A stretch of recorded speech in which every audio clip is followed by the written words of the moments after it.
Delight IAS में मैं kiwi Singh आप सभी का स्वागत करती हूं। आज के इस वीडियो में हम अपने एनसीईआरटी समरी कोर्स के क्लास 9th के अध्याय 2 यूरोप में समाजवाद और रूसी क्रांति के बारे में पढ़ेंगे।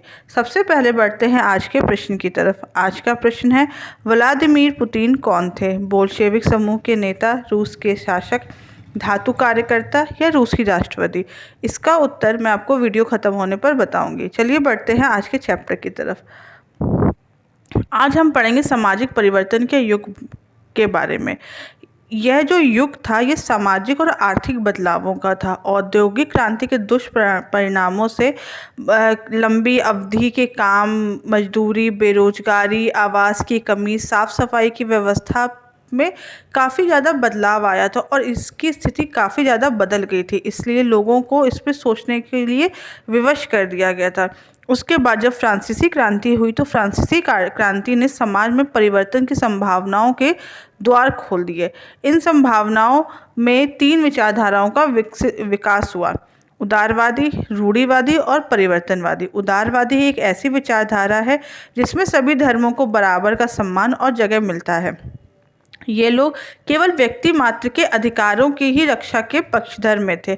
इनके मुख्य विचारों में से यह अनियंत्रित सत्ता के विरोधी थे, यह सभी धर्मों का सम्मान करते थे, यह व्यक्ति के अधिकारों के पक्ष में थे। इसके साथ साथ ये प्रतिनिधित्व पर आधारित निर्वाचित सरकार के पक्ष में थे और यह सार्वभौमिक वयस्क मताधिकार के स्थान पर केवल संपत्ति धारकों को वोट देने के अधिकार के पक्ष में थे।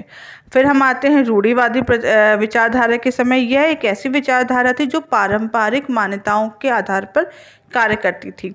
ये उदारवादियों और परिवर्तनवादियों का विरोध करती थी। इसमें अतीत का सम्मान था, मतलब ये पुराने ही विचारों पर चलती थी और इनके बदलाव की प्रक्रिया बहुत धीमी थी। फिर हम आते हैं परिवर्तनवादी विचारधारा पे। यह एक ऐसी विचारधारा थी जो क्रांतिकारी रूप से सामाजिक और राजनीतिक परिवर्तन चाहता था। यह बहुमत आधारित सरकार के पक्ष में था। बड़े जमींदारों और संपन्न उद्योगपतियों को जो विशेषाधिकार प्राप्त था यह उसके विरोध में भी था। संपत्ति का संकेंद्रण के विरोध में था, लेकिन निजी संपत्ति के विरोध में यह नहीं था। इसके साथ साथ इन्होंने महिला मताधिकार के आंदोलन का भी समर्थन किया था। फिर हम देखेंगे औद्योगिक समाज में किस तरीके से चीज़ें बदली थी और क्या समाज में परिवर्तन आया था। यह एक ऐसा समय था जब नए शहर बस रहे थे और नए औद्योगिक क्षेत्र भी विकसित हो रहे थे। इस समय रेलवे का विकास हो चुका था। औरतें, आदमी, बच्चों, सभी लोगों को कारखानों के काम में लगा दिया गया था, लेकिन काम के जो घंटे होते थे वह बहुत लंबे होते थे और जो मजदूरी मिलती थी वह काफ़ी कम होती थी और उस समय बेरोजगारी एक आम समस्या के रूप में उभरी थी। इसके साथ साथ हम यह देखते हैं कि जो इस समय शहर थे वह काफ़ी तेज़ी से बस रहे थे, इसलिए इनमें आवास और साफ सफाई का काम करना बहुत मुश्किल होता जा रहा था। यहाँ पर जनसंख्या लगातार बढ़ती चली जा रही थी। उदारवादी और रेडिकल दोनों ही इन समस्याओं का हल खोजने का प्रयास कर रहे थे। बहुत सारे लोगों के पास ऐसे लोग थे जिनके पास बहुत संपत्ति थी और उनके यहाँ लोग काम करते थे। यह लोग इनके लिए काफ़ी ज़्यादा कंसर्न थे और बहुत सारी चीज़ें इनके बारे में जानने का प्रयास कर रहे थे। फिर हम देखेंगे यूरोप में समाजवाद के बारे में। समाजवादी निजी संपत्ति के विरोध में थे, यानी वह संपत्ति पर निजी स्वामित्व को सही नहीं मानते थे। उनका मानना था कि बहुत सारे लोगों के पास जो संपत्ति है उससे दूसरों को भी रोजगार मिलता है, लेकिन समस्या यह है कि संपत्ति धारी व्यक्ति सिर्फ अपने फायदे और अपने मतलब से ही काम करता है।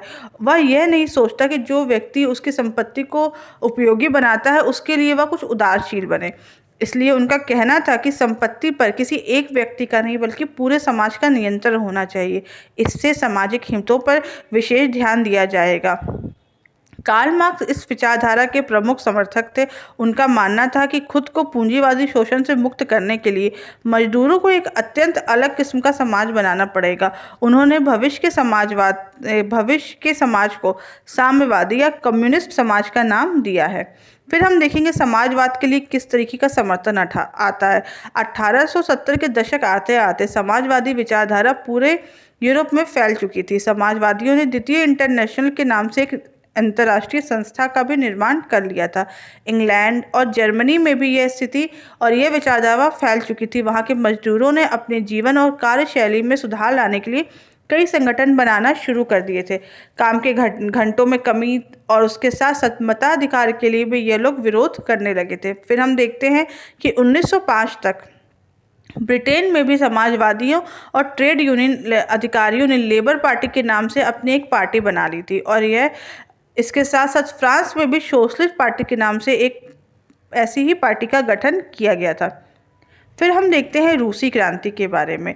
रूसी क्रांति फरवरी 1917 में राजशाही के पतन से लेकर अक्टूबर 1917 में रूस की सत्ता पर समाजवादियों के कब्जे की घटनाओं की एक लंबी लिस्ट है। 1914 में रूसी साम्राज्य पर जार निकोलस का शासन था। मॉस्को के आसपास पढ़ने वाले छात्रों के अलावा आज का जो फिनलैंड है, लातविया, लिथुआनिया, पोलैंड, यूक्रेन और बेलारूस, यह सभी भी रूसी साम्राज्य के अंग थे। रूसी समाज की अर्थव्यवस्था के बारे में जानते हैं। 20वीं सदी की शुरुआत में रूस की लगभग 85% जनता थी वह खेती पर निर्भर करती थी।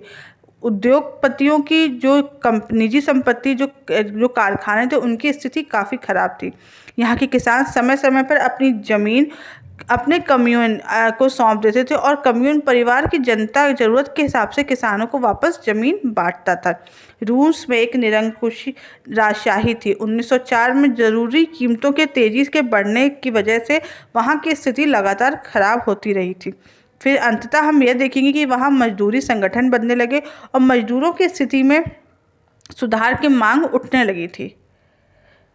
फिर हम देखेंगे 1905 की क्रांति के बारे में। 1905 की क्रांति की शुरुआत खूनी रविवार की घटना से हुई थी। इस दौरान पादरी गोपान के नेतृत्व में मजदूरों का एक जुलूस निकाला गया था, जिन्होंने जार के महल पर के सैनिकों पर हमला बोल दिया था। इस घटना में 100 से अधिक मजदूर मारे गए थे और लगभग 300 से ज़्यादा लोग घायल हुए थे। इस घटना को खूनी रविवार के नाम से जाना जाता है। फिर हमने ये देखा है कि इससे सारे देश में हड़ताल होने लगी, विश्वविद्यालय बंद कर दिए गए, वकीलों, डॉक्टरों, इंजीनियरों और अन्य मध्यवर्गीय कामगारों ने संविधान सभा की गठन की मांग की। इसके साथ साथ जार जब एक निर्वाचित संसद के गठन पर सहमत हुआ था, मात्र 75 दिनों के भीतर पहली ड्यूमा और 3 महीने के भीतर दूसरी ड्यूमा को उसने बना दिया था। तीसरी ड्यूमा में उसने रूढ़िवादी राजनेताओं को भर दिया, जिससे उसकी शक्तियों पर अंकुश न लगे। फिर हम देखेंगे पहले विश्व युद्ध और उससे रूसी साम्राज्य पर क्या असर पड़ा था। 1914 में प्रथम विश्व युद्ध शुरू हो गया था, जो कि 1918 तक चला था। इसमें 2 केंद्रीय शक्तियां जर्मनी, ऑस्ट्रेलिया और तुर्की और दूसरी मित्र राष्ट्र फ्रांस, ब्रिटेन और रूस के बीच की लड़ाइयाँ शुरू हुई, जिसका असर हमें लगभग पूरे विश्व पे पड़ता हुआ देखा था। इन देशों के पास वैश्विक साम्राज्य थे, इसलिए यूरोप के साथ युद्ध यूरोप के बाहर भी फैल गया था, इसीलिए इसे पहला विश्व युद्ध कहा जाता है।